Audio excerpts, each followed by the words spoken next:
bill passed by either chamber is promptly acted upon before we go into the consideration of new measures. Otherwise, at the end of the day, whatever is done will be an exercise in futility. But to directly answer your question, I am not seized with the number of bills pending in the presidency, but I know there is quite a number that is in the presidency that have not been attended to. Yes, I was also trying to find out how many bills you, from the amount passed by the House of Representatives, have also gone through conference or have been passed by the Senate.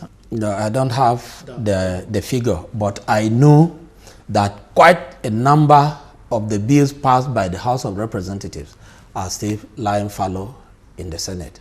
And a few of the bills passed by the Senate are also lying fallow in the House of Representatives, especially private member bills. Okay. You don't find such thing on executive bills. Most executive, if not all executive bills have been considered given the express treatment by both chambers. But when it comes to private member bills, no, those bills are not handled the way I expect that they should be handled. I'll take you up on 2 points. First of all, you mentioned while you were speaking earlier about the need to seek judicial interpretation or clarity on what to do if the president is not assenting or to a bill. Now, one will say, is that not the place of the legislature to do, since your function has to do with that of making the laws, and if you feel it's hindering your duties as regards your output, that you should take that matter up? I agree with you. In one public forum, I tried and did draw attention to the distinction between Section 58 and Section 59 of the Constitution. Section 58 of the Constitution deals with ordinary bills. Okay. Section 59 deals with money bills. And Section 59, I think subsection 3 or 4, says where Mr. President withholds assent or at the end of 30 days says nothing, then the President of the Senate should go ahead and convene a joint sitting of the National Assembly to pass the bill by 2/3 majority. So there, where Mr. President does not indicate whether he is withholding assent within 30 days, that is taken as having withheld assent. Okay. Now, under Section 58, it says where Mr. President withholds assent, Section 58, subsection 5, where Mr. President withholds assent, okay, it is silent on where he does not indicate either way.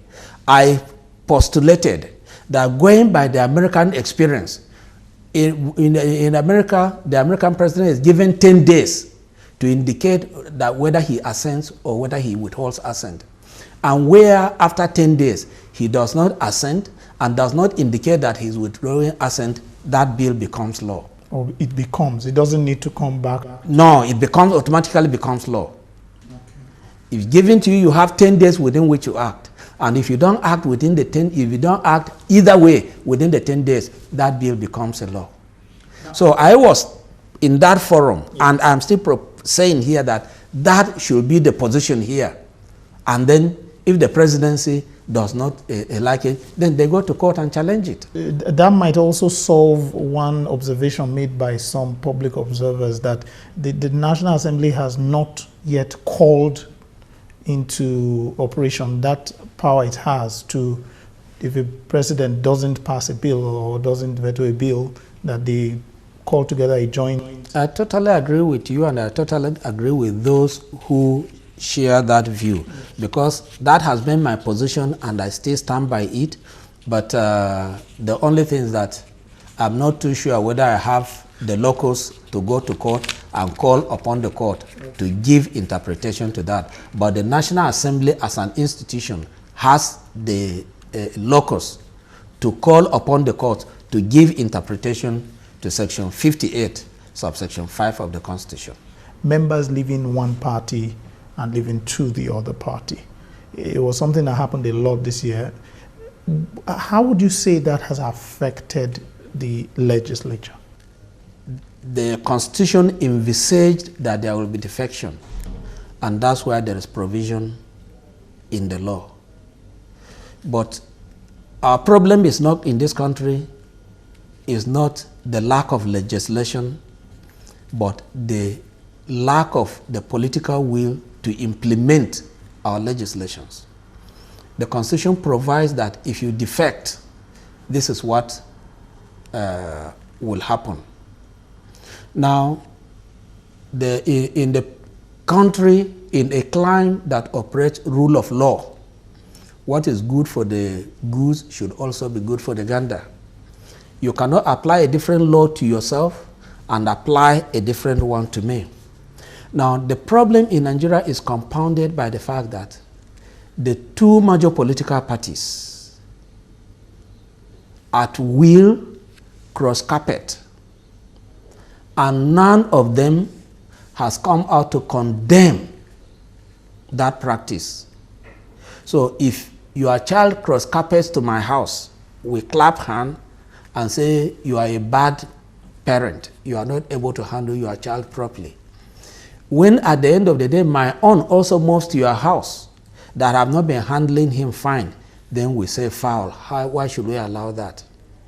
You see, the way political parties have handled the issue of carpet crossing, and the way the government has also nonchalantly looked at the issue of carpet crossing has affected the performance of the National Assembly in recent times.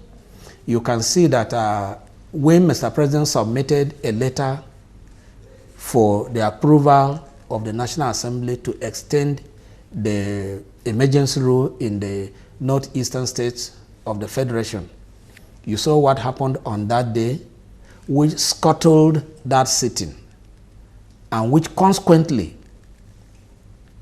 killed the then existing state of emergency. As we speak now, there is no state of emergency in this country as a fallout of defection.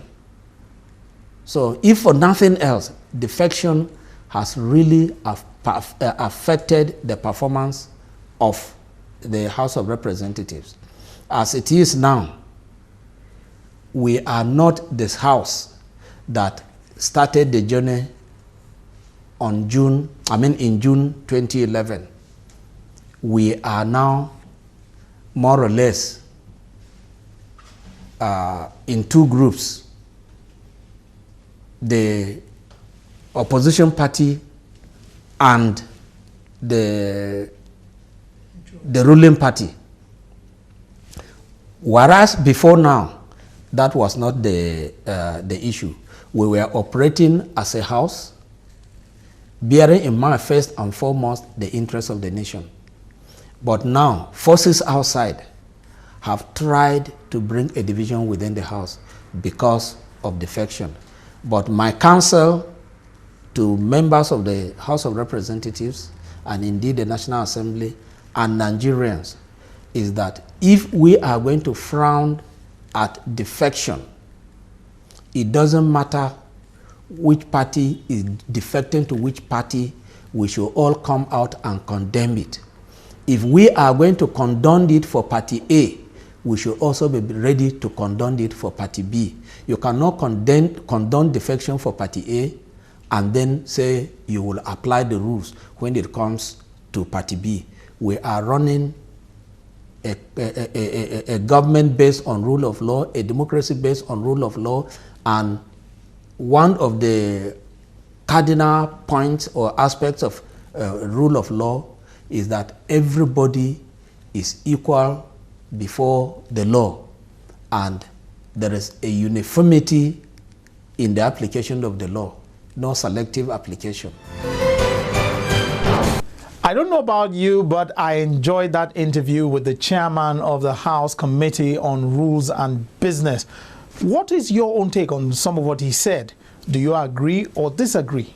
I look forward to hearing from you. Well, this is where we wrap up the first edition of the Gavel for 2015. We hope to bring you more exciting and informative episodes as the year progresses. Till next time, I'm Lanre Lasisi.